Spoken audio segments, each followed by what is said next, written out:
ঈদ উল ফিতরে সংস্কৃতি নিয়ে ও সংস্কৃতি নিয়ে যত কথা এই টপিকটি নিয়ে আবার হাজির হলাম। আসলে এই সংস্কৃতি নিয়ে যত কথা এটিকে আমি দুটি পর্বে ভাগ করেছি। প্রথমত বিশ্ব সংস্কৃতি একটি, আর দ্বিতীয়টি হলো সংস্কৃতির কিছু কর্মকাণ্ড নিয়ে কিছু বলা, কিছু করা। প্রথমত বিশ্ব সংস্কৃতি নিয়ে কিছু কথা বলতে চাই। পৃথিবীতে সংস্কৃতি এমন একটি বিষয় যা মানব জাতির সব কিছুকে স্পর্শ করে। আর সংস্কৃতি এরকম একটি বৃহত্তম ক্ষেত্র বলা যায়। এখানে পরিবেশ, পারিপার্শ্বিক, ধর্ম, বর্ণ, ভাষা, বিভিন্ন শৈল্পিক, সাহিত্য, কর্ম সব কিছু জড়িত হয়ে যায়। এমনকি জাতীয় দিবসগুলিও সংস্কৃতিতে রূপান্তরিত হয়ে যায়। সংস্কৃতির বিশাল একটি ব্যাপকতা, এটার পরিব্যাপ্তি ছড়িয়ে আছে মানুষের পরতে জীবনের পরতে এবং অঞ্চলভিত্তিক, দেশে এবং বিশ্বব্যাপী এটার ব্যাপ্তি ক্রমান্বয়ে বেড়েই চলছে। সংস্কৃতি এমন একটি বিষয়, এই বিষয়টির সাথে সবকিছু জড়িত। যেরকম মানুষের জীবনযাত্রা, তার আচার আচরণ, তার শিল্পকলা, তার সাহিত্য, তার সঙ্গীত, তার নৃত্যকলা সবকিছু এই সংস্কৃতিতে জড়িয়ে আছে। সংস্কৃতি এমন একটি বিষয় যেখানে জাতীয় দিবসগুলিও অনেক সময় সংস্কৃতিতে পরিণত হয়। সমস্ত মানুষকে একটা সংস্কৃতিও আবহাওয়ার ভিতরে মানুষ থেকে যায়। আজকে আমরা কি দেখতে পাচ্ছি, বিশ্বব্যাপী দেশে মহাদেশীয় সংস্কৃতি, দেশীয় সংস্কৃতি আছে। যদি ভাবতে চাই, ইউরোপের দেশে যার নিজস্ব সংস্কৃতি আছে, আবার ইউরোপিয়ান সংস্কৃতি আছে। আফ্রিকা মহাদেশে যেরকম দেশে সংস্কৃতি আছে, আর মহাদেশের সংস্কৃতি আছে। আমেরিকা এবং ল্যাটিন আমেরিকা তাদের নিজস্ব সংস্কৃতি আছে বলা যায়। এই সংস্কৃতির ব্যাপকতা এত, যেরকম উপমহাদেশ কথা যদি বলতে চাই, ভারতীয় উপমহাদেশে লোক সংস্কৃতিতে খুবই সমৃদ্ধশালী দুটি দেশের কথা এসে যায়, ভারত ও বাংলাদেশ। এই দুটি দেশের সংস্কৃতির এত হাজার বছর ধরে সংস্কৃতির একটা ভান্ডার আজকে আমরা দেখতে পাচ্ছি।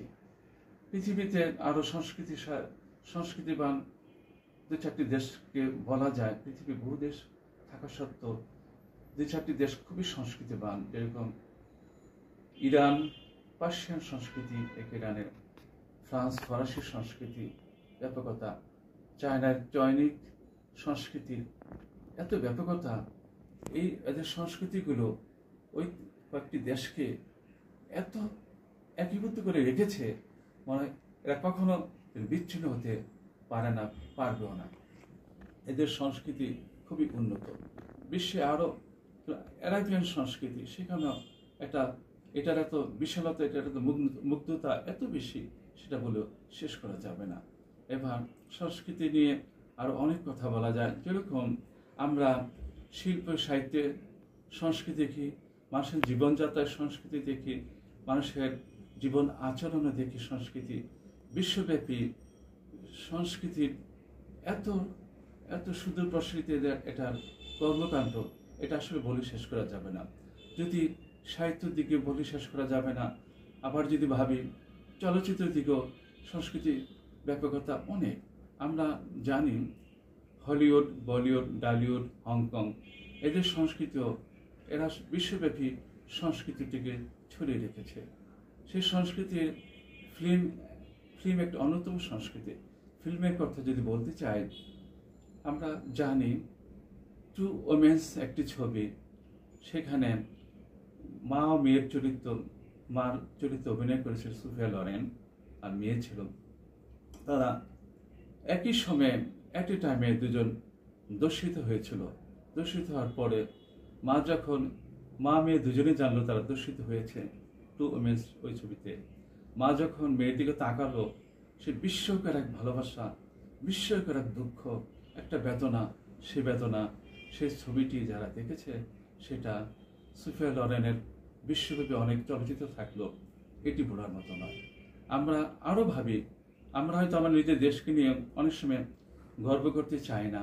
একটা বিষয়, আমাদের নিজের দেশকে নিয়ে গর্ব করা যায়।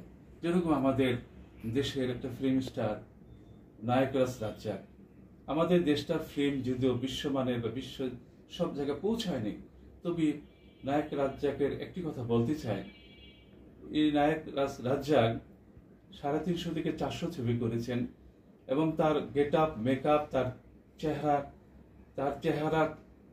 যে চেহারার দিকটি, সেই চেহারার দিকটিকে পরিচালকরা 15 থেকে 20টি আঙ্গিকে ভাগ করতে পেরেছে।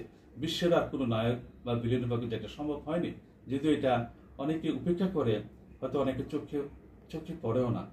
এই যে একটা বিশালতা আমাদের নিজস্ব দেশের সংস্কৃতি এবং চলচ্চিত্রে, সেটা বলার মতো নয়। আসলে সংস্কৃতি নিয়ে অনেক কথাই বলা যায়, সংস্কৃতি নিয়ে কথা বললে সংস্কৃতির কথা শেষ করা যাবে না।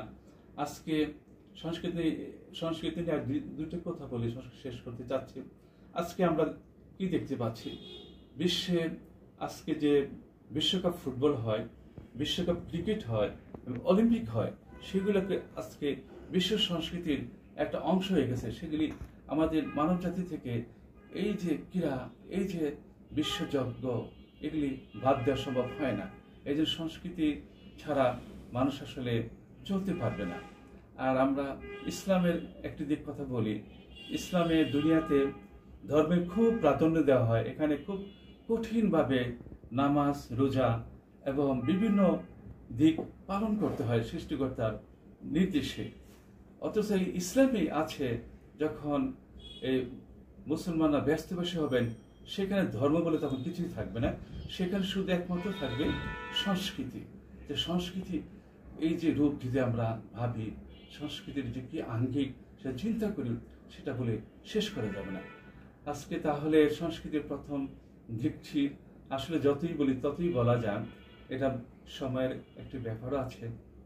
এবার আমি সংস্কৃতির কিছু কর্মকাণ্ড নিয়ে কিছু কথা, কিছু কর্মকাণ্ড করব। সংস্কৃতির কর্মকাণ্ডের ভিতরে আছে, যেরকম আমি হয়তো আমি নিজে স্বরচিত কিছু গান এ যাবৎ 500-600 গান লিখেছি এবং যৌবনকালে যখন বয়স আরো কম ছিল, তখন ফিল্মের বা যে কোনো শিল্পীর 50-60 জন শিল্পী বা আরো ঊর্ধ্বের শিল্পীদের কণ্ঠ আমি খুবই বলতে পারতাম। সেই সময় একটা সময় ছিল। এখন যদিও সময় অনেক পেরিয়ে গেছে, তবু মাঝে মাঝে মনে হয় তাদেরকে একটু স্মরণ করতে চাই। যেরকম অনেকগুলি দেশীয় এবং আন্তর্জাতিক যে সকল শিল্পী আছে, তাদের কিছু কিছু গান আমি খুব সংক্ষেপ আকারে বলছি। এমএস শোয়েবের একটি গান, যখন আমি কিশোর অতিক্রম করে যৌবনে পা দিয়েছি, সেই গানটা আমাকে খুবই মুগ্ধতা এনে দেয়। আজ থেকে 12টি বছর তুমি আর আমি ছিল কিশোর, সেই কথা হয় মনে পড়ে যায়, সেই কথা হয় মনে পড়ে যায়, তোমার আমার সেই এলোনো বাসর। আজ থেকে 12টি বছর, চলো চলো দূরে চলে যায়, আবার নতুন করে দুজনে হারায়, চলো চলো দূরে চলে যায়, আবার নতুন করে দুজনে হারায়। সেই সময়ে সমসাময়িক সময়ে আবার এমএস শোয়েব, কুমার বিশ্বজিৎ, তপন চৌধুরী, সুব্রদেব, তারা খুব একমাত্র সুব্রদেব আসে, ওরা খুব সেই সময়ে খুব জনপ্রিয় ছিল। এবং আমার সেই কিশোরকালকে পেরিয়ে যখন আমি যৌবনে পদার্পণ করি, এই শিল্পীর গান তখনও শুনে শুনে আসলে বড় হয়েছি। যেরকম কুমার বিশ্বজিৎের একটি গান, আমি রোজ বিকেলে তুমি ফুল নিতে আসতে আমার বাগানে, একটি গান হচ্ছে, সেটাকে সেই সময় ওর গানটি শুনে শুনে আমি একটি গান প্যারোডি করেছিলাম। সেই প্যারোডি গানটি এই রা লা লা লা লা, এ রা লা লা লা লা, এ রা লা লা লা লা, এ রা লা লা লা লা। আমি রোজ বিকেলে ছাদের উপরে উঠতাম, আর চুপি চুপি তোমারই দিকে যে থাকতাম। মুখে তো কোনোদিন, মুখে তো কোনোদিন বলিনি কোনো কথা, চোখেরই ভাষাতে বলেছি আমি যে তোমার, তুমিও সেটাকে দিয়েছ সারা, তাই তো লেগেছে ভালো। রা রা লা লা লা লা, এ রা লা লা লা লা। এই প্রেম সেই প্রেম, এই প্রেম সেই প্রেম, হয়নি কবু একদিন, তিলে তিলে সযতনে তার করেছি যে মনেরই মাঝে।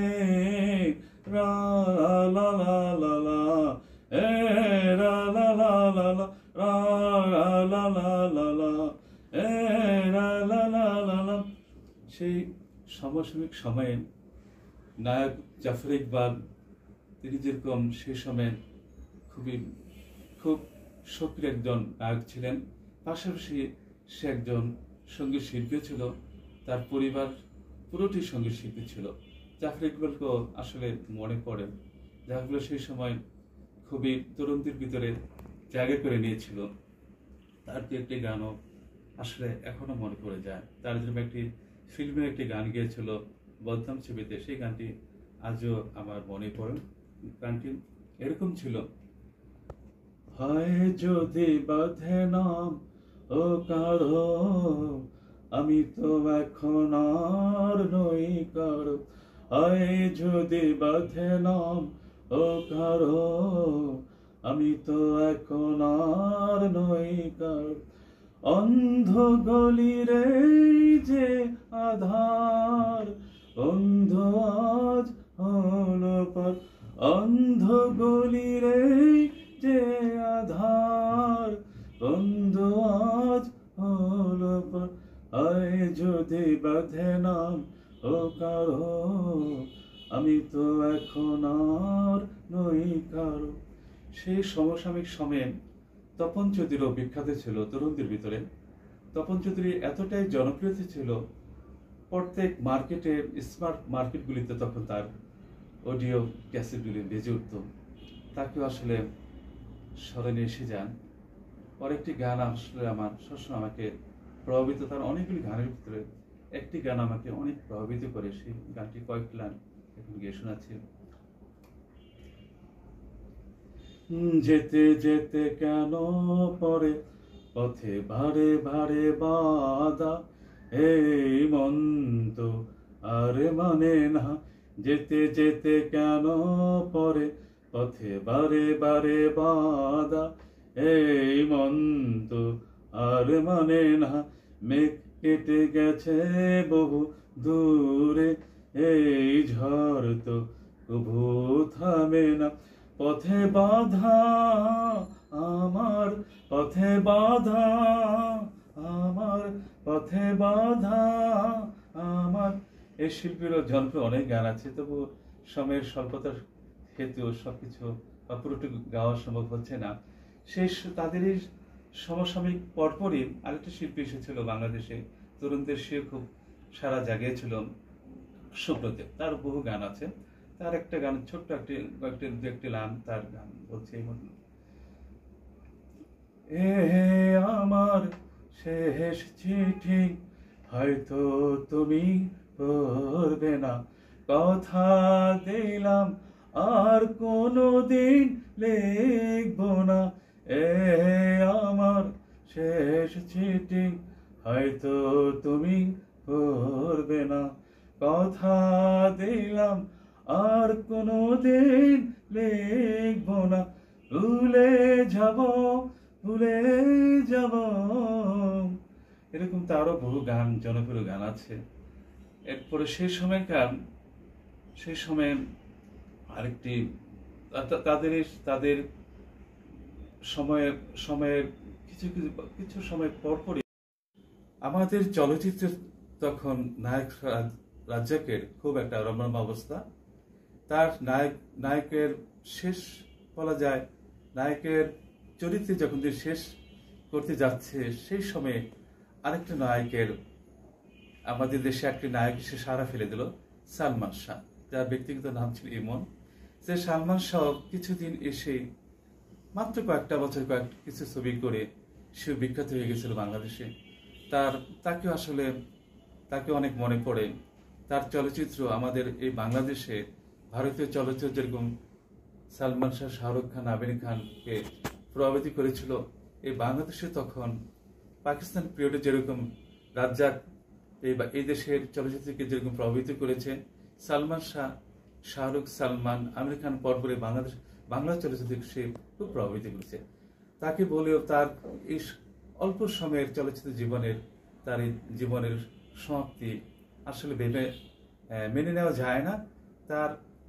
তার দু একটি চলচ্চিত্রের গান মাঝে মাঝে সেই সময় শুনতাম, এখনো মাঝে মাঝে শুনি, সেটা নিজেকে এরকম ভাবাবেগ করে তোলে, আসলে ভেবেই পায় না। তার জন্য একটি গান আছে, তার অনেকগুলি গানের একটি গান আমাকে আজও আসলে চিন্তায় ফেলে দেন। কখনো এই গানটা শুনে মনে হয় যে নতুন করে প্রেমে পড়ে যায়, অথবা প্রেম থেকে অনেক দূরে সরে যায়, এরকমই মনে হয়, কিছু একটা হারিয়ে ফেললাম। এরকম একটি গান আছে, দু একটি লাইন।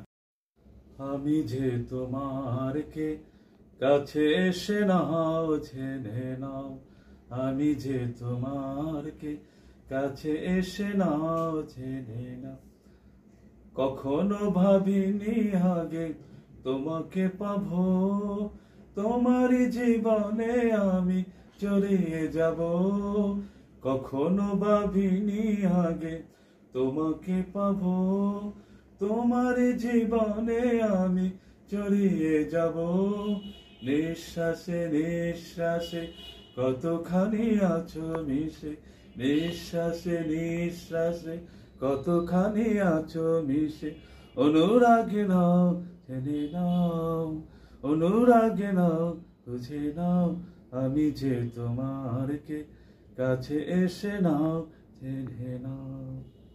আসলে সালমান শাহর কথা বলতে গেলেও হৃদয় বিতরক অনেক কথায় মনে পড়ে যায়।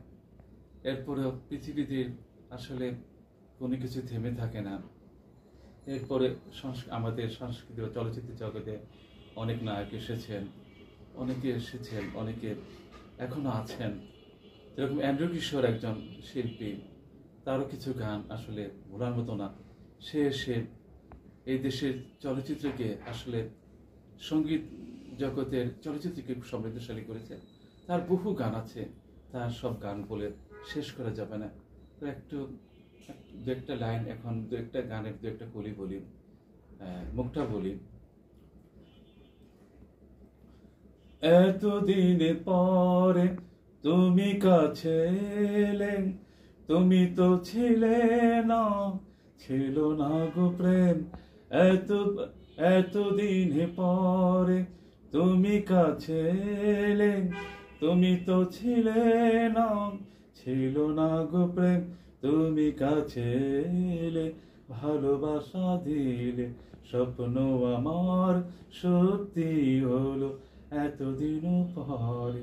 আসলে কত শিল্পীর গান, কত শিল্পীর কথা বলবো, শিল্পীদের কথা বলবো, শেষ করা যাবে না। যেরকম মাহমুদুর নবী, সৈয়দ আব্দুল হাদি, আবার আছে আমাদের আরো বহু শিল্পী আছে, খুরশিদ আলমের বহু গান চলচ্চিত্র সেই গান গেয়েছে। খুরশিদ চলচ্চিত্রের একটা গান এখানে এই মুহূর্তে মনে পড়েছে। হায় রে কি দৃষ্টি দেখে সৃষ্টি, এড়াতে পারি না তো আর, তুলনা মিলে না তার, হায় রে কি সৃষ্টি দেখে সৃষ্টি, এড়াতে পারি না তো আর, তুলনা মিলে না তার, ফুটেছে যত ফুল কানন ধরে, দিয়েছ আমায় তুমি পাগল করে, সারা বেলা একই কথা বলি বারে বার, তুলনা মিলে না তার, তুলনা মিলে না তার। শিল্পীদের কথা বলতে গেলে যেরকম অনেক শিল্পী শেষ করা যাবে না, তবে আর দুই তিনটা শিল্পীর কথা বলি। এক সময় তো এরকম সময় ছিল, আমি 60 থেকে 70টা শিল্পীর গানে হুবহু বলতে পারতাম। এখন তো সেই সময় নেই, আর এখন চর্চা করা হয় না। হিন্দি গান কি বাংলা গান কি ইংরেজি গান, সবগুলি গানে আমার কিছু কিছু রপ্ত ছিল। আর যেরকম মাহমুদুর নবীর আসলে দু একটা কলি না বলে পারা যায় না। মাহমুদুর তারও কথা এসে যায়। সে একটা সেই সময়কার 60-70 দশকের চলচ্চিত্রে বিখ্যাত সব গান মাহমুদুর নবী গেয়েছেন। তার একটি গান বলি, দিন ছবির একটি গানের অংশ বিশেষ বলছি। আমি তো আজ ভুলে গেছি সবই, আমি তো আজ ভুলে গেছি সবই, ওই চোখে চেয়ে হয়ে গেছি যেন কবি, তোমার এত রূপ দেখে হয়েছে আমার পাগলে মন, আমি তো আজ ভুলে গেছি সবই, ওই চোখে চেয়ে হয়ে গেছি যেন কবি, আমি তো আজ ভুলে গেছি সবই। আবার যেরকম সৈয়দ হাদিরও গান আছে, আসলে তাদেরও বিখ্যাত অনেক গান আছে, এত গান বলে শেষ করা যাবে না। যেরকম একটি সাক্ষী ছবির একটি গান আছে, রুনালালা শিল্পীর গান, ওইটার অংশ বিশেষ বলছি। আমরা দুটি ছেলে মেয়ে, খোকন রে তুই বাপ, আমরা দুটি ছেলে মেয়ে, খোকন রে তুই বাপ, ছোট খাটো ভুল ত্রুটি করে দেশ মাপ, মানিক রে তুই যে বড়ই নিষ্পাপ, আমরা দুটি ছেলে মেয়ে, খোকন রে তুই বাপ, ছোট খাটো ভুল ত্রুটি করে দেশ মাপ, এই বুকেতে আছে ওরে মায়ার সিংহাসন, মোদের তরে বসে ওরে করে যা শাসন, তুই ছেড়া জয় আমরা প্রজা, যত পারিস দেশে সাজা, করব না মানা ভুলে যা রে যা, আমরা দুটি ছেলে মেয়ে, খোকন রে তুই বাপ, খেলা খেলা করে শেষে ঝরে গেলাম, জানি না তুই খেলার শেষ পরিণাম, খেলা খেলা করে শেষে ঝরে গেলাম, জানি না তুই খেলার শেষ পরিণাম, পরশমণি কাছে পেয়ে সব কিছু ভুলে যে ধন্য যে হলাম, বলে যা রে যা, আমরা দুটি ছেলে মেয়ে, খোকন রে তুই ভাব। আসলে এই ধরনের শিল্পী বা বহুশিল্পী বাংলাদেশ আছে। বাংলাদেশের চলচ্চিত্রকে, বাংলাদেশের সঙ্গীত জগৎকে এরা সমৃদ্ধ করেছে। এখানে শুধু শিল্পীরা গান গেয়ে এই চলচ্চিত্র বা সঙ্গীত জগৎ সমৃদ্ধ করেনি, এখানে যারা গানের লিরিক লিখেছে, সুরকার এবং যারা গানের কথা লিখেছে, তাদের প্রত্যেকেরই একটা ভালো ভূমিকা আছে। বাংলাদেশের চলচ্চিত্রে, বাংলাদেশের শিল্প সংস্কৃতি জগতে বাংলাদেশের অতীত যে সমৃদ্ধশালী ছিল, বর্তমানে অনেক শিল্পীরা গান গাচ্ছে। আসলে এদেশের যে সংস্কৃতি একটা সমৃদ্ধশালী দেশ। এই সংস্কৃতির কথা বলে দিনের পর দিন, রাতের পর রাত বলে আসলে শেষ করা যাবে না। এবার আমি হয়তো আমার নিজের কিছু গান, আমি এই যাবৎ 500 থেকে 600 গান লিখেছি। সবগুলি গান আমি নিজে সুর করেছি। কিছু কিছু গান আমি গেয়েছি, সবগুলি গান গাইতে পারিনি। বহু গান আমি বাংলাদেশে আনাচে কানাচে, যখন আমি এই বাংলাদেশে আমি 6 বার প্রত্যেকটি ডিস্ট্রিক্ট, প্রত্যেকটি উপজেলা আমি ঘুরেছি। যেখানে গেছি বহু গান সেখানে অনেক সময় রেখে এসেছি, অনেকে চেয়েছে তাদের দিয়ে এসেছি। আর পরবর্তীতে আমার উপলব্ধি হয়েছে এগুলো সংরক্ষণ করা উচিত। এর পরবর্তী আমি কিছু কিছু গান আসলে সংগ্রহ করেছি। সে আমার সব গান তো গাওয়া সম্ভব না। আমি এখন 10-12টা গান যেগুলি আমি এখনো গাইনি, আর যেগুলো আমি গেয়েছি আমার ফেসবুকে, আমার ইউটিউবে যে গানগুলো আছে সেগুলির বাইরে আমি শুধু গানটির কিছু কিছু অংশ, মুখটা অথবা অন্তরটা বা কিছুটা অংশ আমি গিয়ে শোনাচ্ছি। যে গানগুলো এখন আমি গিয়ে শোনালে, যে গানগুলো এখনো আসেনি, হয়তো সামনে গানগুলো আসবে, সেগুলো কিছু কিছু গান আমি শোনাচ্ছি। আর এখন তো নিজস্ব লেখা, নিজস্ব সুর করা, আর যতটুকু পারি নিজে হয়তো গেয়ে যাব, আর অন্য শিল্পী বা অন্যদেরকেও আমার বেশ কিছু গান দেওয়ার ইচ্ছা আছে, সেগুলি আমি পর্যায়ক্রমে দিয়ে দিব। এখন আমার সামনে যে কয়েকটি গান আমি আসবে, সেই গান থেকে কিছু কিছু অংশ আমি প্রথম কিছু কিছু গান আমি অল্প অল্প করে কিছু গান শোনাচ্ছি।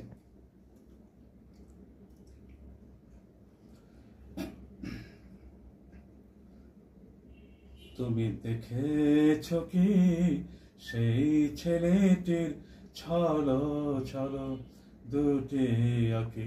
তুমি দেখেছো কি সেই ছেলেটির ছলো ছলো দুটি আঁখি? কত মায়ার আধার আছে তাহার দুটি চোখে, তাহার দুটি চোখে, তাহার দুটি চোখে। তারপরে আরো কিছু কিছু গানগুলি, আরো কয়েকটি গান কিছু কিছু করে শোনাচ্ছি।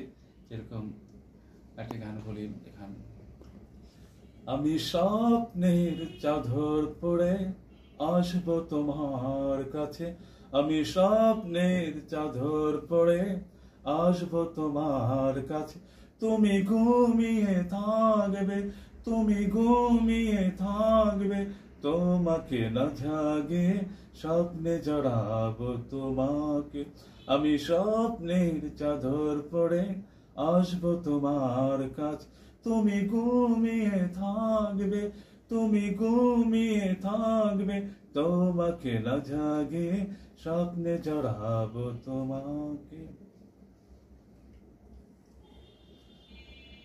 নাসিমা প্রাণে তো আর সহে না, নাসিমা প্রাণে তো আর সহে না, নাসিমা প্রাণে তো আর সহে না।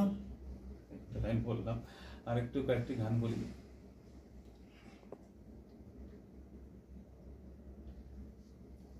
একটু একটু করে ছুঁয়ে দেখো না, একটু একটু করে ছুঁয়ে দেখো না, ভালোবাসা জমে আছে শুধু তোমার জন্যে।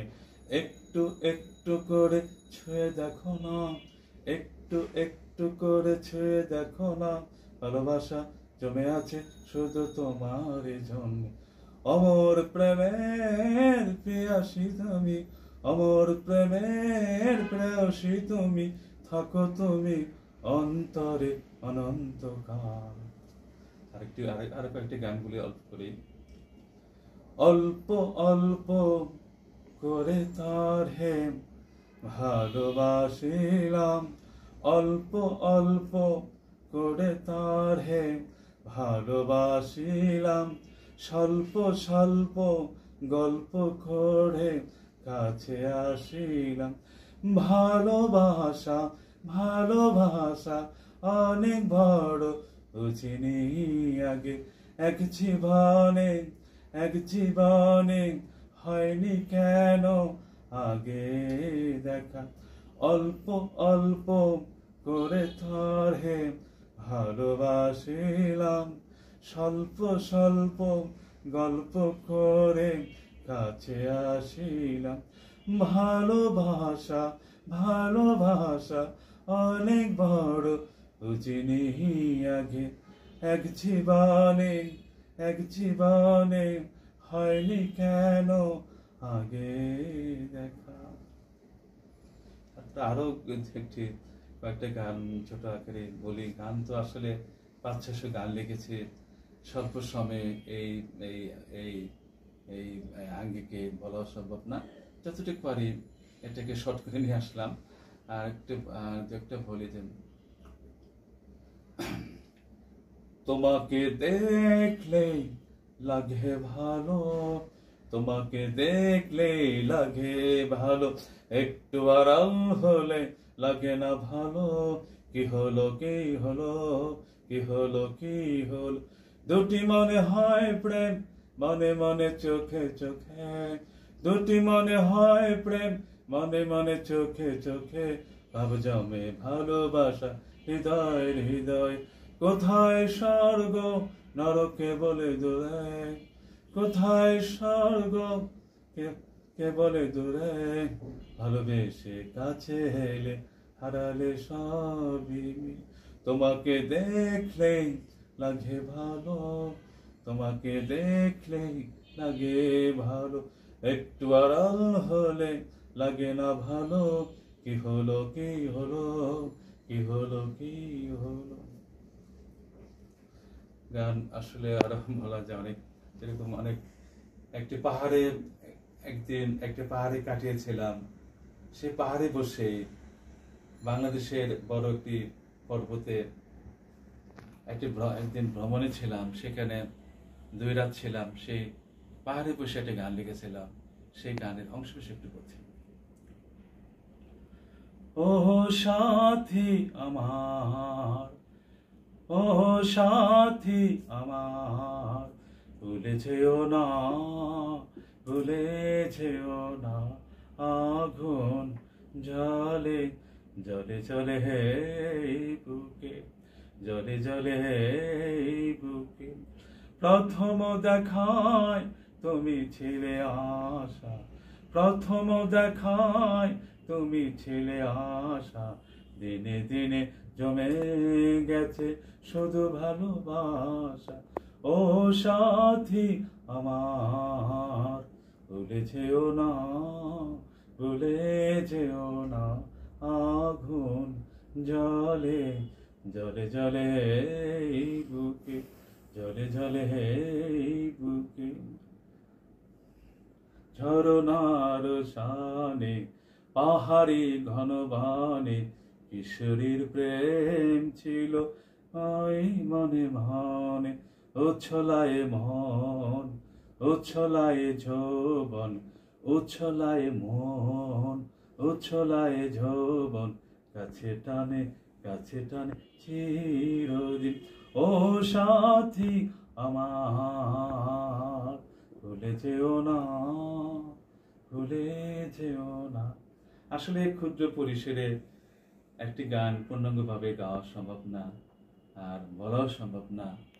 আর এরকম আরো বহু গান আছে রোমান্টিক, যেরকম আছে আরেকটি গান আছে, আরো বহু গানে আছে লিখেছি। যেরকম গান লিখতে গেলে হয়তো গানের অনেক আঙ্গিক এসে যায়, সেখানে একজন গায়ক বা একজন গীতিকার তার সার্থকতা বা শুরু করে সার্থকতা, সেখানে সে যেরকম রোমান্টিক গানের সুর দিবেন, রোমান্টিক গানও লিখবেন, রোমান্টিক গানও শিল্পীরা গাবেন, সেরকম দুঃখ বেদনা গানও থাকবে।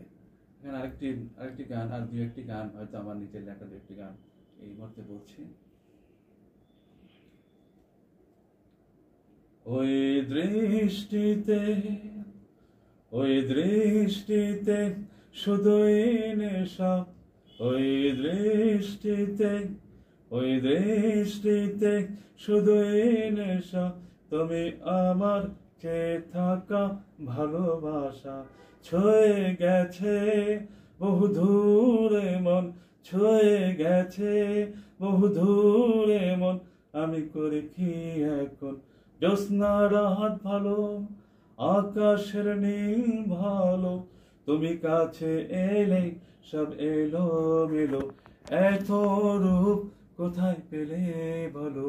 ওই দৃষ্টিতে, ওই দৃষ্টিতে শুধুই নেশা, তুমি আমার চেয়ে থাকা ভালোবাসা। ছুঁয়ে গেছে বহু দূরে মন, আমি করি কি এখন। আসলে এরকম রোমান্টিক গানও প্রচুর লিখেছি। একটি সময় ভেবেছিলাম সমস্ত গান আসলে নষ্ট করে দিব। একসময় ভাবলাম কখনো গান গাবো না, গান গেয়ে কি হবে।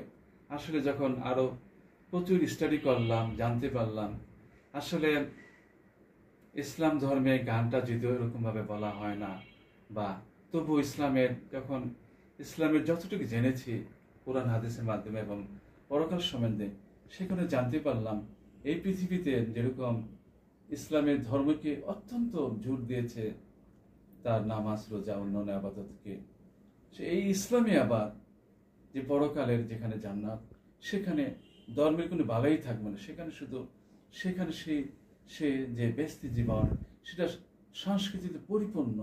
সেখানে যেরকম যারা জান্নাতবাসী তারা বিভিন্ন সুরে সুরে গান গাবেন। এটি আসলে আমার নিজের বানানো কথা না, এগুলি আমার কিছু কথা হাদিস থেকে নেওয়া। আসলে গানে আবার একটু ফিরে যাচ্ছি। গানের কথা বলে তো আসলে শেষ করা যাবে না। আমি এবার মানে নিজে কিছু ইংরেজি গানও লিখেছি। আসলে ইংরেজি এক সময় যখন বয়স কম ছিল তখন কিছু ইংরেজি গান লিখেছিলাম। আর এখন পরবর্তী যখন ভাবলাম সঙ্গীত আর থাকবো না কোনো কালে, আমার এক শুভাকাঙ্ক্ষী বন্ধু আজহারউদ্দিন বাচ্চু, সে আমার ক্লাসমেট, আমার সাথে বাল্যকালে লেখাপড়া করেছে, কলেজ লাইফে আমার সাথে সে লেখাপড়া করেছে। সে 3-4 বছর আগে সে মারা গেছে, তার জন্য আসলে দুঃখ হয়। সে ছোটবেলার প্রাইমারি বন্ধু আজহারউদ্দিন বাচ্চু, সে আমাকে বলল, খোকন তুমি অনেক কিছু লিখতে পারো, তুমি বলতে পারো, তুমি আসলে আমি পারি না, তুমি এগুলো লিখে রাখো, তোমার এগুলো একদিন না একদিন কাজে লাগবে। আর সেই বললো যে কখন তুমি এগুলো একেবারে ছেড়ে দিও না, তোমার যে প্রতিভা কিছুটা তুমি মানুষের মধ্যে বিলিয়ে দাও। আসলে তাকে আজকে স্মরণ করছি। সে 3-4 বছর আগে আজহারউদ্দিন বাচ্চু আমার খুব ঘনিষ্ঠ একজন বন্ধু। আমার সাথে ছাত্র জীবনে ওর সাথে আমার খুবই ঘনিষ্ঠতা ছিল, এবং ছাত্র জীবনে পড়েও আমার যে সাংস্কৃতিক জীবন সেখানে বন্ধুত্ব ছিল। তার সাথে আমার খেলাধুলা সে বন্ধু ছিল। সে যদিও সে গান টান কবিতা কখনো সে আবৃত্তি করতেও পারতো না, খেলাধুলা খুব পারদর্শী ছিল। আর আমিও তো খেলাধুলা তার সাথে ছিলাম। যাক, সেই বিষয়ে একদিন হয়তো বলবো। আর এখন যেরকম দিকটি ইংরেজি গান আগে যখন বিভিন্ন টুর্নামেন্ট বিভিন্ন অর্গানাইজেশন কাজ করতাম, তারা যখন বলতো যে একটা গান লিখে দেন, তাদের কিছু কিছু গান লিখে দিয়েছিলাম। সেই গানের আসলে এখনো জানি না তারা কি করেছে।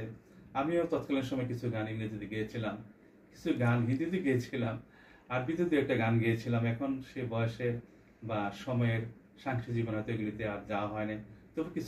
তবে গান বলতে গেলে আমার 4টি ভাষায় গান খুবই ভালো লাগে। হলো বাংলা, হিন্দি, আরবি এবং ইংরেজি। এই 4টি ভাষায় গান আমি শুনি।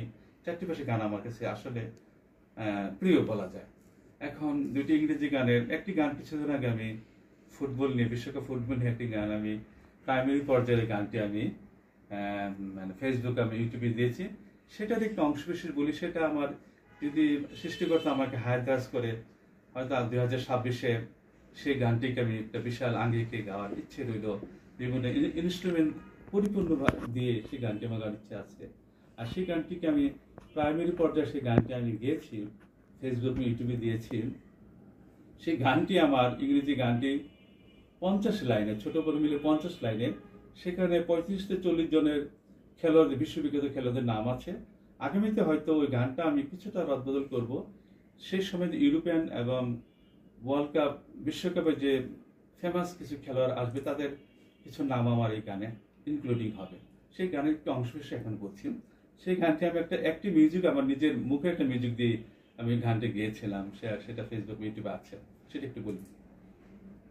টাক টাং টাং টাং টাং টাং টাং টাং টাং টাং টাং টাক টাং টাং টাং টাং টাং টাং টাং টাং টাং টাক টাক টাক টাক টাক টাং টাং টাং টাং টাং টাং টাং টাং টাং টাং টাক টাং টাং টাং টাং টাং টাং টাং টাং টাং FIFA World Cup football famous men's and women's, the greatest shoe on the earth, the greatest shoe on the earth.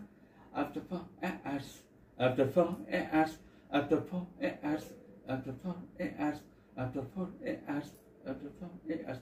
এই গানটি আসলে 50 লাইনের গানটি।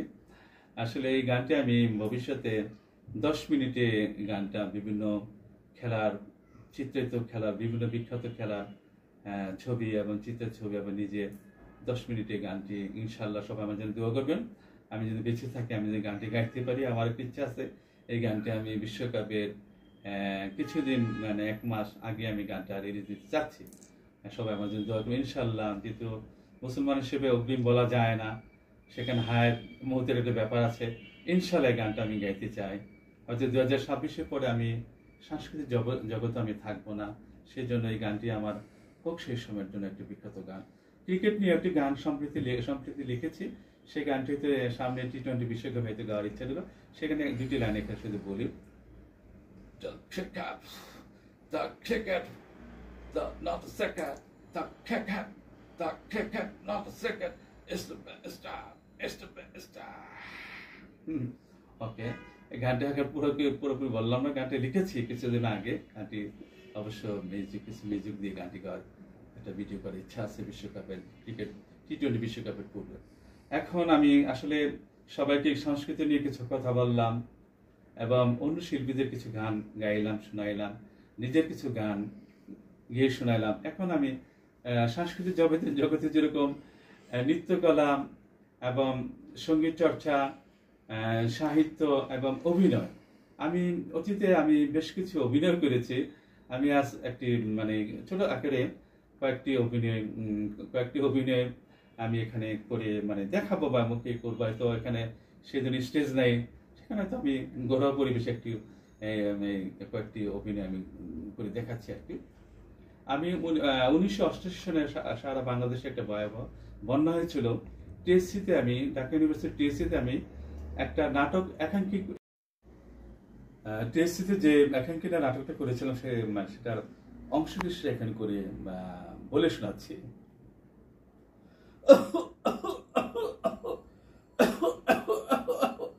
মা ময়না, ও ময়না, বাইরে কেডা? বাজান সাংবাদিক ওরা এনে কেন? আমাগো ছবি তুলবো। আমরা মা বানবাসী, নদী ভাঙ্গা বানবাসী মানুষ, আমাগো ছবি তুইলা কি হইব? সাংবাদিক সাহেব যাইবার গো, না বাজান আমাগো ছবি তুলবো। ও আমাগো ছবি তুলবো। আমাগো ওই ছবি দেশ বিদেশে যাইব। দেশ বিদেশে রাজা বাদশারা টাকা পয়সা ডলার পাউন্ড কত কি দিব। এগুলি মা আমাগো এই অঞ্চলে, আমাগো এই নদী ভাঙ্গা এই বানবাসী এলাকা হইব না। আমাকে ভাগ্যের পরিবর্তন হইব না। সাংবাদিক যাইবার গো।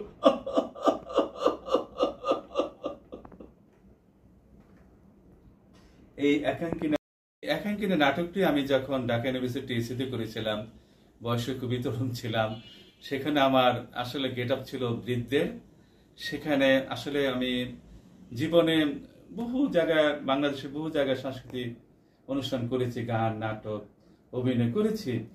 সেখানে আমার এই জীবনে এই টিএসসিতে সবচেয়ে বেশি লুকানো লোক ছিল। সেখানে মনে হয় 4-5 লক্ষ লোক ছিল। সেটা একটা জাতীয় দিবস ছিল। সেই দিবসে আমি অনেকের ভিতরে আমিও সেই অভিনয়টা করেছিলাম। যখন এই অভিনয়টা আমি শেষ করলাম, তখন একটা বিস্ময়কর ঘটনা ঘটলো। সমস্ত ছাত্র ছাত্রী, পরবর্তীতে আরো কয়েকটি অনুষ্ঠান ছিল, আরো 1 ঘন্টা অনুষ্ঠান ছিল, আমি মাঝামাঝি সময় এই অনুষ্ঠানটা করেছিলাম।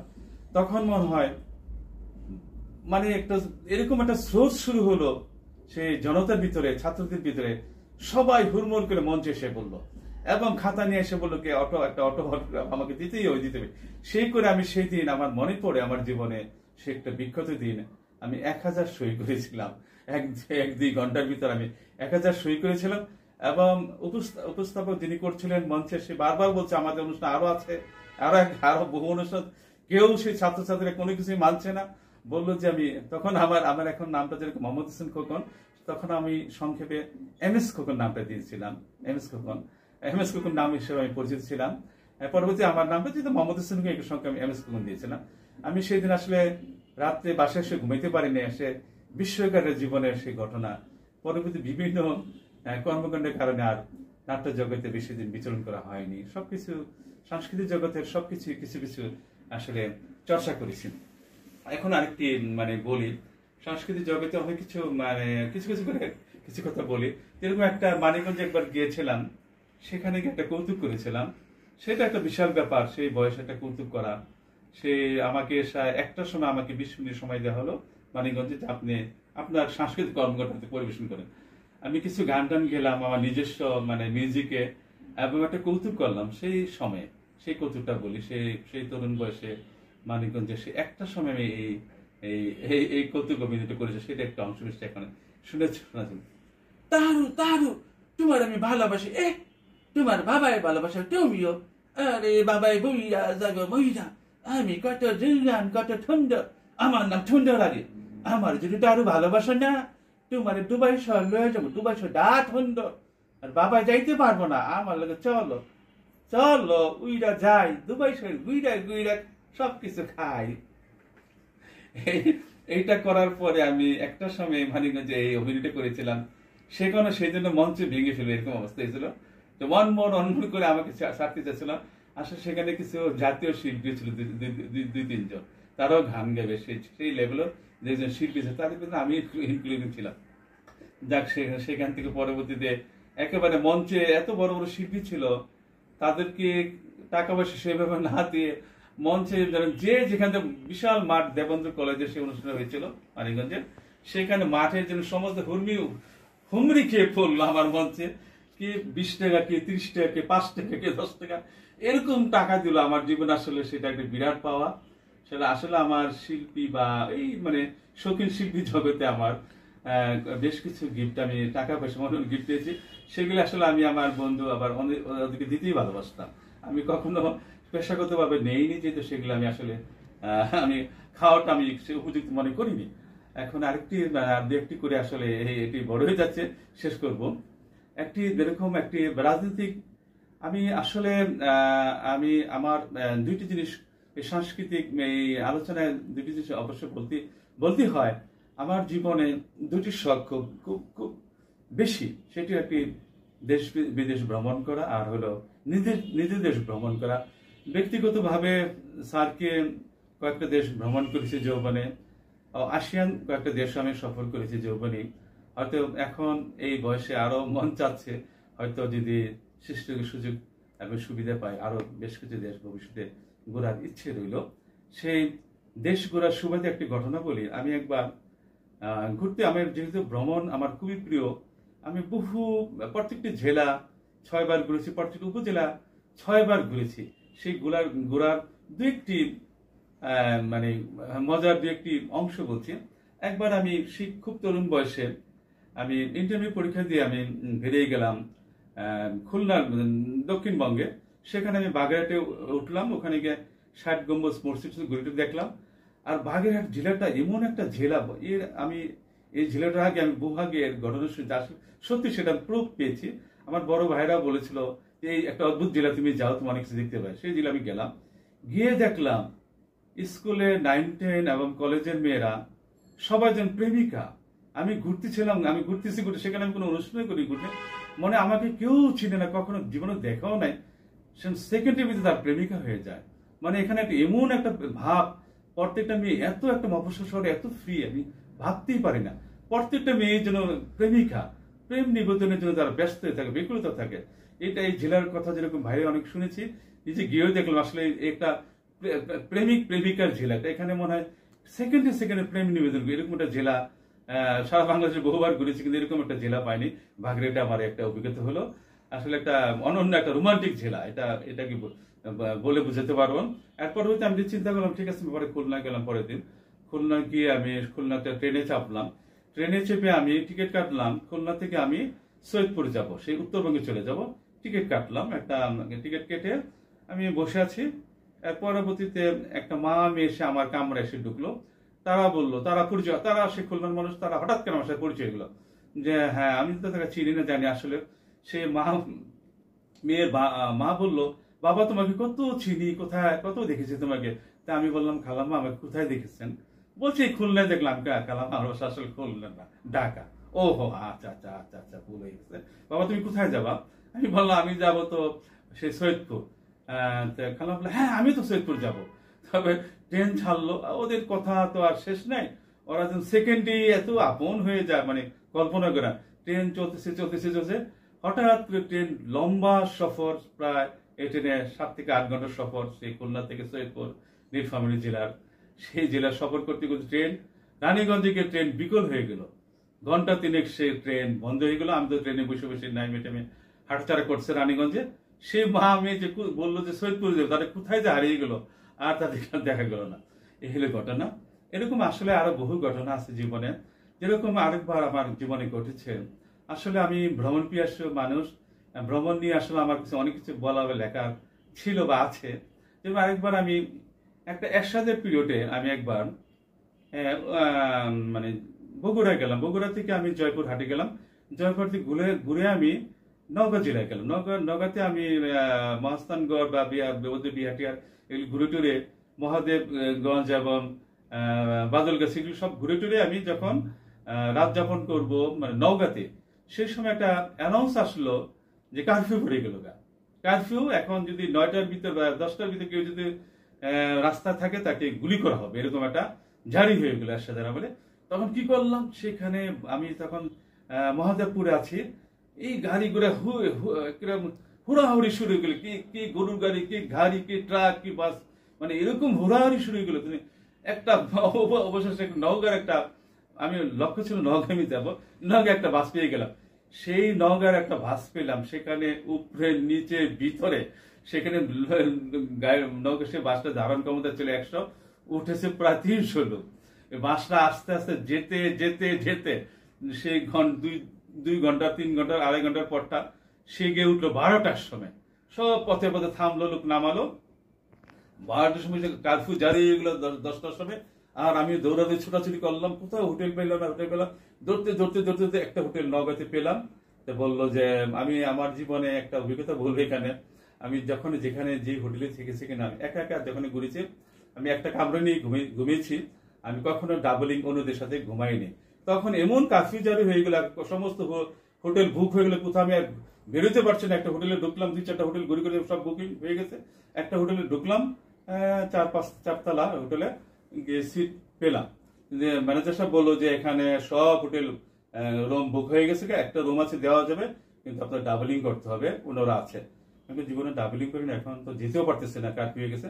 নিলাম রুম এবং তাকে ওনাকে বললাম যে আসলে আমি একজন মানবাধিকার কর্মী, পরিচয় দিলাম, ওনাকে কার্ড দেখালাম। আমি আসলে জানি না আমার এই রুমে ওরা কে কিভাবে আছে, আমার এটা আমি সবসময় অনুভব করি এই জন্য যে কখন কি হয়ে যেতে পারে ডাবলিং করে, তারা কোন পরিবেশে কিভাবে আসে সেটা জানি না। তাই ম্যানেজার সাহেবকে বললাম এই যে আমার কার্ড দেখেন, আমি একটা মানবাধিকার কর্মী, আমি ঠিক আছে। উনি দেখলো, বললো যে কার্ডটা আমি রাখি। আমি না, আপনি আমার কার্ড রাখবেন। বলছে আপনার কাছে ফটোকপি আছে? আমি আছে, কিন্তু দেন আমার কাছে কার্ডটা দেন, আপনি তো চলে যাবেন, সকালে দিয়ে রাখলাম। তাই ওনার কাছে আমি কার্ডটা দিয়ে রাখলাম। রুমটাতে ডাবলিং করে ঘুমালাম। ঘুমানোর পরে ঘুমাইছে আমরা 12টা, ঘুমাইতে ঘুমাইতে পরে 1টা বেজে গেল। 2টার সময় ওই হোটেলে রেড পড়লো, কয়েকটা হোটেলে রেড পড়লো, পুলিশ আসলো বলে এই দরজা নক করতেছে। আমি হঠাৎ করে আমারও ঘুম ভাঙলো, আর আমার সাথে ওই 3জন ছিল, ওদেরও ঘুম ভেঙে গেল। খুব কড়া দরজাতে নক করছে পুলিশ, এই দরজা খুলো, দরজা খুলো। এখন ওরা তো দরজা খুলছে না। আমি বলছি দরজা খুলি, অসুবিধা, আমাকে দরজা খুলতে দিচ্ছে না। এক পর্যায়ে আমার তো সরাসরি, যেমন আমি তো দরজা খুলতে চাচ্ছি, ওরা আমাকে দরজা খুলতে দিচ্ছে না। পরে পুলিশ দরজা খুলতে দিচ্ছে, পুলিশ তো লাথি কয়েকটা মালা দরজাতে, তাও খুলতেছে না। এক পর্যায়ে এমন একটা লাথি দরজা ভেঙে গেল, খুলিয়ে গেল। এটা পুলিশ এসে বলে, হুড়মুড় করে পুলিশ ঢেকে গেল, বেশ 3-4 জন পুলিশ ঢেকে গেল। নওগাঁর পুলিশ আসে, বিভিন্ন ব্যাগ ট্যাগ চেক শুরু করলো। চেক করতে করতে করতে করতে ওই ওদের এক ব্যাগে একটা ছোটখাটো একটা আর্মস পেল। আর পুলিশ তো চোখ বড় হয়ে গেল, সবগুলি হ্যান্ডকাপ পড়লো। আমাকে শুধু হ্যান্ডকাপ পড়লো। আমি বললাম আমি একজন মানবাধিকার কর্মী, তবু আমাকে ছাড়লো না, আমাকে হ্যান্ডকাপ পরাইলো। হ্যান্ডকাপ পরে আমাকে নিয়ে যাচ্ছে হোটেল থেকে নিচে, গাড়ি 4তলাতে নিয়ে যাচ্ছে। আমি তো এই সময় তো মোবাইলের তেমন একটা প্রচলন ছিল না। তখন দেখি ম্যানেজার সাহেব নাই। এই ম্যানেজার সাহেবের পাশে 3টা বাসার পরই তার নিজে একটা বাসা, সেই কামরা সে থাকতো। তাকে কে বা কে বলছে যে আপনার হোটেলে রেড করেছে, আপনি তাড়াতাড়ি এসে পড়েন। ম্যানেজার ছুটে আসলো, এসে আমাকে পুলিশের গাড়ি তুলিয়ে ফেলছে হ্যান্ডকাপ পরা অবস্থা। আমি বললাম ম্যানেজার আমার কার্ড দেখান, আমি ম্যানেজার কর্মী, আমি তো এখানে থাকতে চাইনি এইভাবে। হ্যাঁ হ্যাঁ, এই ভদ্রলোক ম্যানেজার কর্মী, এই যে এই কার্ডটা আমার কাছে ছিল। এই কার্ডটা পুলিশটা খুব নজর দিয়ে দেখলো, কি কি কার্ডটা দেখে আসলে দেখলো মানবাধিকার কর্মী, সে একটা পোস্টে সে আছে। আমাকে তখন গাড়ি থেকে ওদের 3জনকে নামায়নি, আমাকে গাড়িতে নামিয়ে দিল, আমি হ্যান্ডকাপ খুলে দিল। আমি আবার সেই কামরে এসে একাই ঘুমাইলাম। এরকম আসলে গল্প বলতে গেলে অনেক গল্প আছে। এরকম একটা ভূতের গল্প বলি ছোট্ট করে। আমরা কিছু জমি কিনেছিলাম ধামরায়, সেখানে যখন বর্ষাকাল আসতো তখন পুরোপুরি পানি ভরে যেত। তখন অনেকদিন আমার সেই কেয়ারটেকার বললো যে ভাই আপনাকে মাছ ধরা দেখাবো রাত্রে। সেখানে বর্ষি গেঁথে রাখে, সে মাছগুলি খায় বর্ষাকালে। তা আমি না, আমি তো ভয় পাই। আমি বললাম যে আমি ভয় পাই, আমি তো বেশি সাঁতার জানি না, আমি তোমাদের সাথে যাবো না। ভাই এক জীবনে একবার দেখেন মাছ ধরাটা আপনি কেমন। তো অনেক অতি কষ্টে একটা ছোট নৌকা নিয়ে তারা 2 জন আর আমাকে নিয়ে গেল মাছ মারতে।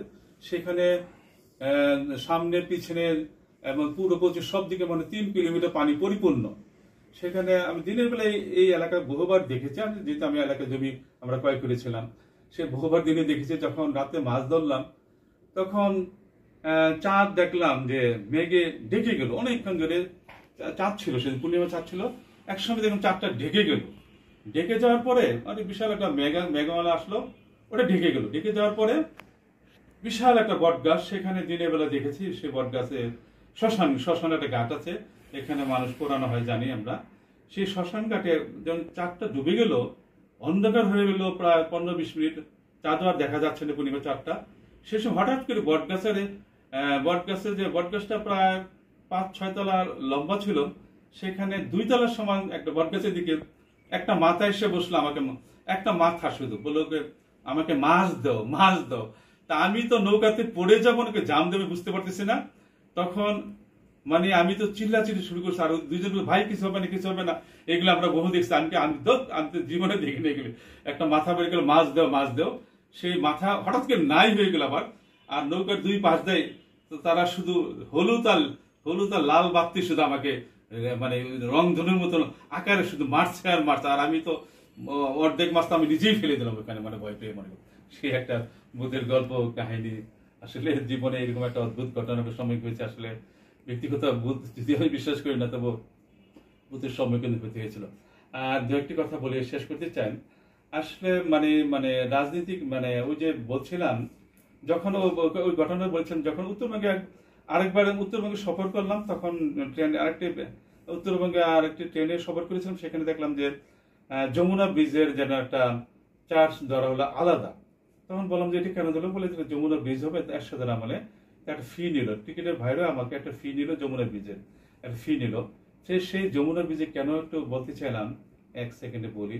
সেই যমুনা ব্রিজের টাকা উত্তোলন করেছে বা জমাইছিল এরশাদ সরকার, আর এটা যমুনা ব্রিজের কনস্ট্রাকশন শুরু করেছিল বিএনপি সরকার, আর এই যমুনা ব্রিজটার ফিনিশিং দিয়েছিল আওয়ামী লীগ সরকার, যার বর্তমান যেটির নাম হলো বঙ্গবন্ধু সেতু। আসলে এরকম রাজনৈতিক ছোটখাটো সাংস্কৃতিক রাজনৈতিক অনেক ঘটনা আছে, বলে শেষ করা যাবে না। আরেকটি ঘটনা বলি। একবার আসলে একটা রাজপথে আন্দোলন হচ্ছিল, হঠাৎ রাজনীতি আন্দোলন চলছিল। সেখানে ওই মানে বিএনপি এবং আওয়ামী লীগ যৌথভাবে একসাথে আন্দোলন করছে। সেখানে কিছু ককটেল বিস্ফোরণ ঘটলো। সেই ককটেল বিস্ফোরণ ঘটার পরে সেখানে টিয়ার গ্যাস মারা শুরু হলো মানে পুলিশেরা। সেখানে আমি বহুবার সেই রুটে আমি গিয়েছি। সেখানে সেই ইংলিশ রুট, সেখানে আমরা কোর্ট কাছারিতে যেতাম বা পুরান টানা যেতাম। ইংলিশ রুটে একটা খারাপ জায়গা ছিল, দেহ প্রসারণী একটা জায়গা ছিল। বহুবার বাড়ি থেকে আমরা দেখেছি, কোনোদিন ইন করিনি। যখন টিয়ার গ্যাস সেল মারা শুরু করলো, তখন কর্মীরা তো এটা সাধারণত পুলিশরা যখন টিয়ার গ্যাস মারে তখন কারো দিক বেদিক থাকে না, তারা ছোটাছুটি শুরু করে। আমি দিক বেদিক নেয় পেয়ে সেই যে ইংলিশ দেহ প্রসারণী গেটে পড়লাম। পরে আমাকে সেই দেহ প্রসারী 2 জন চাপড়ে 2 জন টেনে ধরে বললো যে এই তুই আমার এখানে, এই যে আমি তো ভয়ে কাঁপা, আমার শেষ, আমি তো যাবোই না জীবনে, কিন্তু আমার জামাটা ছিঁড়ে ফেলছে। তখন কি করলাম, সেই সময় গুলিস্তানও দেখলাম সমস্ত মার্কেট বন্ধ হয়ে গেল। সেই একটা ভিতরের একটা শার্টটা তো আমার ছিঁড়েই ফেলো তারা, সেই গেঞ্জি নিয়ে আমার রাত করে বাসায় আসতে এলো। আরেকটি ঘটনা ছোট করে বলি, রাজনীতি ঘটনা বলতে, যদি রাজনীতি ঘটনা একটু বলার আসে, আসলে বাংলাদেশের বৃহত্তম পরিসর যদি বলতে চাই, আমরা ছোটবেলা পড়েছি বীজগণিত, মাইনাসে প্লাস। আসলে আওয়ামী লীগ আর বিএনপি হলো মাইনাসে প্লাস। এই দুটাকে কখনো এই দেশের রাজনীতিবিদরা দূরে সরতে হবে। এই দুইটাকে বলা যায় মাইনাসে প্লাস, এই 2টা দলকে বলা যায়। আর এই আর কি। আরেকটি ছোট্ট করে বলি, আরেকবার রাজনৈতিক জীবনে, সাংস্কৃতিক জীবনে আসলে মানবাধিকার যে সংগঠনের কাজ করে, সেখানে বা ক্রীড়া জগতে অনেক ঘটনা আছে, সবকিছু বলে শেষ করতে না। একটা ছোট্ট ঘটনা বলে আসলে শেষ, 2টি গল্প ছোট্ট ঘটনা বলে শেষ করতে চাচ্ছি। আসলে ভিডিওটা অনেক লম্বা হয়ে যাচ্ছে। একদিন এরশাদের শেষ সময়ে একটা বিশাল আওয়ামী লীগ, বিএনপি এবং সমস্ত রাজনৈতিক দলের এরশাদকে নামানোর জন্য একটা গুলিস্তান, ফুলবাড়ি এবং মানে পল্টনের সমস্ত বিশাল একটা তারা জনসভা দিল। সেখানে জনসভা চলাকালীন সময় হঠাৎ করে পুলিশ টিয়ার গ্যাস মারলো, গোলাগুলি করলো। সেখানে গোলাগুলি করার পরে সেখানে দুইটা লাশ বলে পড়ে গেল। আর আমি সে দিক বিদিক না পেয়ে আমি একদম ছুটতে গিয়ে পড়লাম, গিয়ে সে মানুষের সিনেমা হলে গিয়ে পৌঁছলাম। তো মানুষের সিনেমা হলে গিয়ে পৌঁছে দেখে ইংরেজি ছবি, আমার তখন বাংলা ছবির পাশাপাশি ইংরেজি ছবি দেখার খুব একটা আগে প্রচুর দেখেছি আসলে ব্যক্তি জীবনে। সে এক টিকিটের ডাবল প্রোগ্রাম, দুইটা ইংরেজি ছবি দেখে ফেললাম। সেখান থেকে তো গুলাগুলি বোমাবাজি চলতেছে, আমি আর ভিতরে আবার হলে ঢুকে গেলাম, সিনেমা হল খোলা। তা আমি মানুষের দুইটা ছবি দেখে ফেললাম। দেখে আমি ভাবলাম যে আমি সদরঘাট হাঁটতে তো সদরঘাটে চলে, সন্ধ্যা হয়ে গেল, সদরঘাটে চলে গেল। লঞ্চ ঘাটে বসে অনেক ভাবলাম যে এই জীবনে আসলে কি করা উচিত না, এগুলি কেন হয় না হয়, জীবনকে মিলাতে চাচ্ছি। এখানটা একটা ঢাকার একটা থানার আমি সেক্রেটারি ছিলাম, আমার এক সভাপতি ছিল, উনি এসে আমার ফ্যামিলিকে বললো যে আমার কাছেই খোকন ছিল, তা আমি দূরে সরে এলাম, গুলি হয়েছে, খোকন পড়ে গেছে গুলিতে, খোকন গুলি খেয়ে পড়ে গেছে, এটা বললো। আমার ফ্যামিলি তো এখানে আসা অস্থির, আমার বংশ শুদ্ধ আসা বললো সবাই খোকন গুলি খেয়ে পড়ে গেল। সমস্ত হাসপাতাল, সমস্ত থানা খোকনকে খোঁজা হলো। আর খোকন সেই যে সদরঘাটে বসে আসতে 12টার সময়, এখানটা খোকনের বাসা বিশাল, তার বাপ মা কান্নাকাটি শুরু করে দিল। এবং কেউ কেউ বললো, মসজিদে বললো, ইমাম সাহেবকে বললো বা হুজুরকে বললো, হুজুর একটা খাটিয়ে আনেন, খোকন গুলি গেছে, কখন তার লাশ আসবে। সে খোকন তো সেই মগ্ন হয়ে বসে আছে সেই সদরঘাটে লঞ্চের ভিতরে, উপরে ছাদে বসে মহা চিন্তায় ব্যস্ত। এখান থেকে এলাই কাণ্ড হয়েছে, প্রায় আত্মীয় স্বজন সবাই এসে উপস্থিত। রাত 1টা বাজে, তখন আমি ওখানে দেখি যে 12:30 বাজে গেছে। তখন একটা রিক্সা নিলাম সদরঘাটে, তখন রাস্তা ফাঁকা। সেই রিক্সা দিয়ে আমার বাসা, আধা ঘন্টার মধ্যে আমি আসলাম সদরঘাটে, আমি আমার বাসা আসলাম। সবাই বলে এই খোকন, সেই খোকন, ওই খোকন, মানে এরকম একটা বিস্ময়, মানে কেউ যে ঝুড়ে ঝুড়ে কান্নাকাটি শুরু, আর কেউ আমাকে মারতে চাচ্ছে। এই একটা বিস্ময়কর রাজনৈতিক যেমন একটা ঘটনা, আসলে এটা কখনো বলার নয়। এরকম আসলে ছোট বড় অনেক ঘটনা আছে, কোনটা বলে কোনটা শেষ করব। আরেকটি আর দুইটি গল্প বলি, আর বাড়াবো না, দুইটি গল্প বলি, আসলে ছোট আকার দুইটি গল্প শেষ করি। 71 সনে নোয়াখালী জেলার সুবর্ণচরে দুই বন্ধু ছিল। আর্মির পাক আর্মি এসে সুবর্ণচরে, নোয়াখালী থেকে সুবর্ণচরে এসে গোলাগুলি শুরু করে। দুই বন্ধু খুব সাঁতার জানত, তারা জেলের সম্প্রদায়। তার সেই যে পানিতে ডুব দিয়ে তারা বহু দূর, আধা ঘন্টা পানির ভিতরে সে ডুবে রইল। তারপর আর্মি চলে গেল। সেই দুই বন্ধু আবার বললো যে বাংলাদেশ স্বাধীন হয়েছে, কয়েক বছর পরে তারা ঢাকায় আসলো, বললো যে দেশ স্বাধীন হয়েছে, আমরা রাজনীতি দিয়ে ঘুরে গেল। দুই বন্ধু আবার আসলো, পুট্টাপাট্টা নিয়ে আসলো দুই বন্ধু, আসে গুলিস্তানে এসে নামলো, সদরঘাটে এসে গুলিস্তানে এসে নামলো। নাইমা গুলিস্তান নেমে দেখলো যে দুটি সিনেমা, জীবনে তার সিনেমাও দেখেনি, তার এরকম তার টিভিও দেখেনি, সেই সব তারা জেলেই থাকতো তারা। দুইটা তৎকালীন সময়, সেই সময় গুলিস্তান এবং নাজ হল পাশাপাশি এক বিল্ডিং এ দুইটা সিনেমা ছিল। সবগুলি সিনেমার টিকিট ব্ল্যাক হয়ে যেত, সরাসরি সহজে কাউন্টারে টিকিট কাটা যেত না। ওই দুই বন্ধু নাজের একটা ইংরেজি ছবির টিকিট কাটলো। ছবিটা চালু হয়ে গেছে, ছবি সাধারণত আমরা জানি ছবি স্টার্ট হয়ে যায়, অন্ধকার দেখা যায়। তার টিকিট ম্যান তাদেরকে আমার পাশে বসাই দিল, ওই দুজনকে। ওই ছবিটা ছিল লেফট হ্যান্ড অফ দি ল। ওই ছবিটা 20 মিনিট অতিক্রম হয়ে গেছে। ছবি ঘটনা এরকমই ছিল যে নায়ক নায়িকা ছিল ওখানে, মানে নায়িকাটা অত্যন্ত সুদর্শনী একটা নায়িকা ছিল। সেই নায়িকার অ্যাসেট ছিল এবং সেই নায়িকার প্রচুর তথ্য ছিল তার কাছে। বিলেনার সে নায়িকার কাছে প্রচুর তথ্য ছিল নায়কের। তখনও নায়ক নায়িকার বিয়ে হয়নি। সেই নায়িকাকে বিলেনার খুঁজে অবশেষে বিলেনরা নায়িকাকে পেল। পাওয়ার পরে তথ্য দিল, নায়িকা কিছু তথ্য দিল, মেয়েটাকে 4-5 জন বিলেন ব্রাশ ফায়ার করে তার সেই নায়িককে হত্যা করলো। হত্যা করার পরে তখন নায়ক তো এটা জানতে বলল, হত্যা সেই নায়িকা দেখলো যে তার নায়িকা হত্যা করে গেল, তবু সে তথ্য দেয়নি, সে তথ্যগুলি রেখেছে। সে নায়ক অনেক একটা শপথ নিল, সে একটা কমান্ডো ট্রেনিং নিল। এই দেশে যত সে তার নায়িকাকে, তার প্রিয়তমাকে যারা হত্যা করেছে তার একজনকে সার দিবে না। সে খুঁজতে লাগলো তার সেই ঘাতকদের কে মেরেছে। অবশেষে সে সেই ঘাতকদের 5-7 জন 3 জনকে পেল একসাথে। পেয়ে সে একটা আর্মস যখন সে বের করলো, বিশাল একটা আর্মস হলের মুখে পর্দার মধ্যে আর্মসটা বের করে রাখলো। বের করে সেই দুই যে গ্রামতে দুই বন্ধু আসলো, তারা আমার সাথেই বসলো। আমসটা যখন সামনে দিয়ে নিয়ে আসলো, হলের ভিতরে পুরো আমসটা বিশাল আকার দেখা যায়। তারা ভাবছে যে 71 সালে সে বুঝি আর্মি এখানে এসে পড়ছে।